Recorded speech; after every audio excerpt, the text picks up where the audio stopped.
I was one of the smallest kids in class back in first grade. So my parents suggested that I take Taekwondo classes to, you know, grow taller, bigger, and all that. And 10 years later, I'm still the smallest kid in class. I signed up for the Saturday classes and would occasionally go for the weekday night ones for replacements. And there was a Sunday class, but I've only joined it 4 times, I think, because the students there were extremely experienced.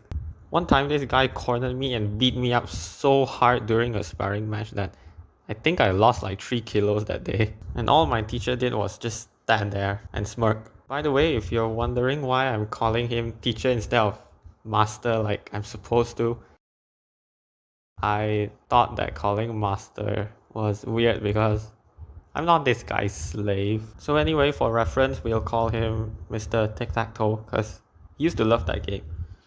Mr. Tic-Tac-Toe was pretty chilled compared to the other teachers, although once in a while he can be kinda psychotic.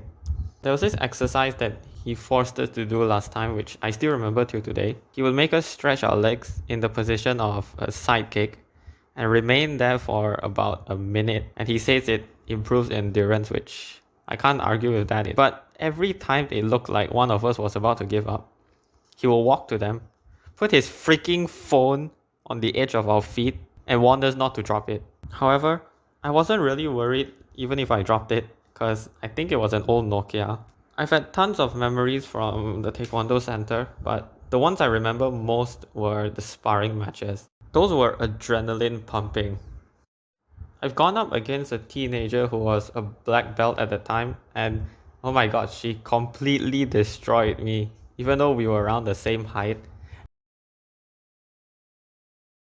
I've also went up against one of my childhood friends, and the reason why I remember this is because he used to shove me a lot as a kid, and I hated it that he was twice my size. During that sparring match, for the first time in so long, we were evenly matched, and it was really fun.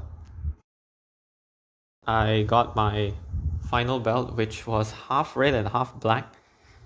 My teacher called it POOM, like POOM. And I think a year after that, I quit to focus more on getting straight A's in my exams, and partly because Mr. Tic-Tac-Toe nearly broke my legs while improving my flexibility. And ironically, my flexibility became worse than when I first started. Also, I tried doing a high kick last year and I got a serious jolt through my crotch and leg. I am very out of shape.